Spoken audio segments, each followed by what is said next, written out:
Detroit stands for industry, but Detroit is more than that. In the mid-80s, various Detroit radio stations and clubs spread a new electronic sound. Matthew, Richie's younger brother, is a regular listener of these trendy radio shows and makes his brother aware of this.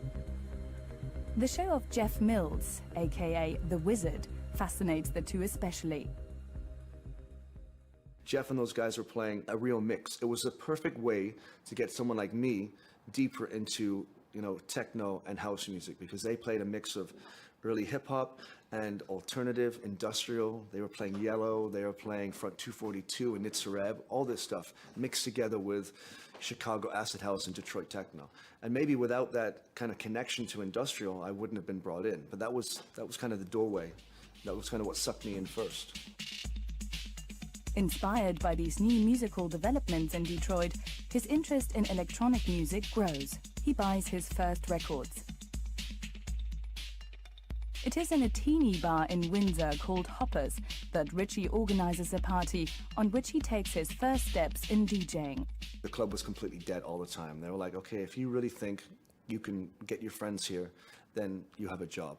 And it was really that simple. We walked in, and 1 hour later I walked out with my DJ job. The important thing, I think, for Hoppers and for those times was it put me in front of a crowd and got me, a little bit more into the idea of DJing. That was when I think it really, the bug bit me, and I was like, hey, this is really cool. The best thing about the Hoppers was that, I talked the management into giving me enough money to book Jeff Mills. So I became the promoter.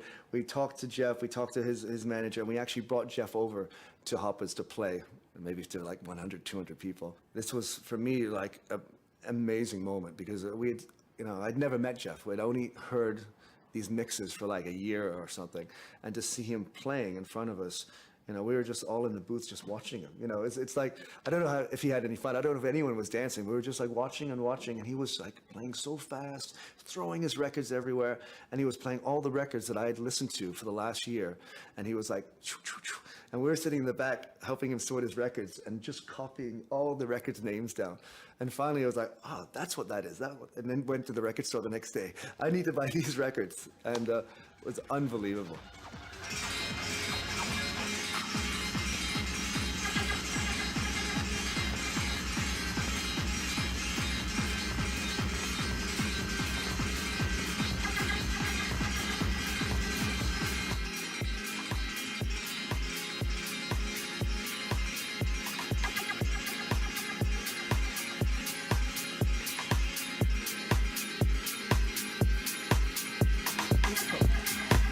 With the same enthusiasm and ambition that he put into computers and technology before, he now follows his new role to become a DJ. Shortly after the party with Jeff Mills, he meets his great idol for the first time, Derek May. The first time I met Richie was hilarious. He was a skinny little white boy, right?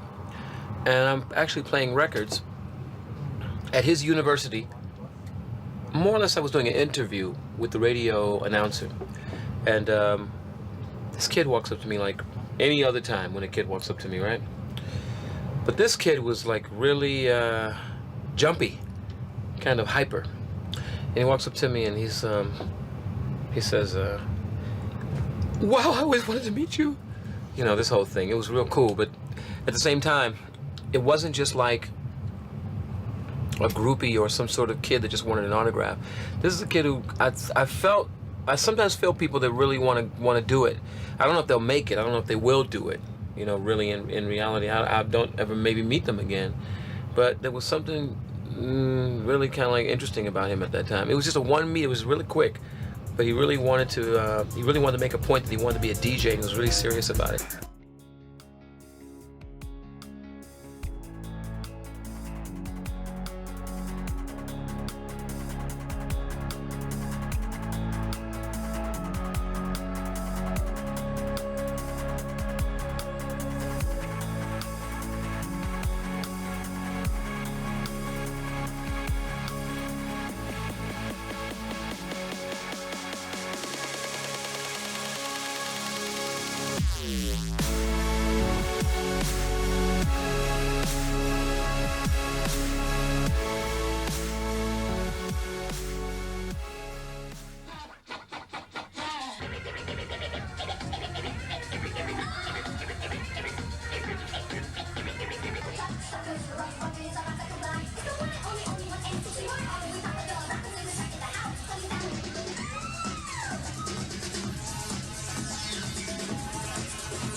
he would just stand there and watch and stand there and watch. He was a quiet kid, shy guy, wore glasses, unassuming.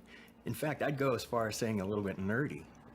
And so he would eventually, we'd start talking, and I blew him off for quite a while, as most DJs think they're pretty cool and don't really want to talk to anybody. Finally, I gave him a shot. I think I had to go to the bathroom or something, and I needed somebody to play a record for me. And this kid was standing there, and I just sort of grabbed him and pulled him in the booth and said, "Take over for a minute."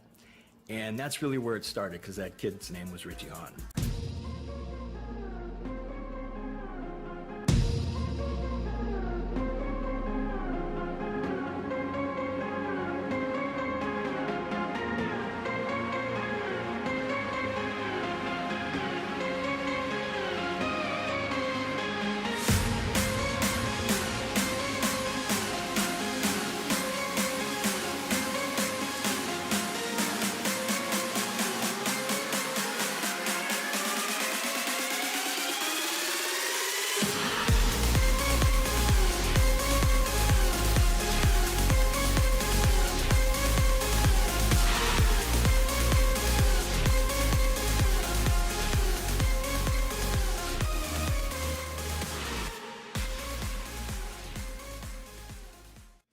And he would have to come over to my house to get my records, because he didn't have a record collection at that point. So he would, he'd have to go all the way from the suburbs of Windsor, Ontario, to the suburbs of Detroit, Michigan. When he would show up and he would pick up my records, and and he'd be very shy, quiet, and unassuming, and be very polite to my mother. And he'd pack the records in his car, and then he'd drive all the way back downtown Detroit, where the shelter is. At that time, I thought I'd become a really good DJ. I learned later that I wasn't very good.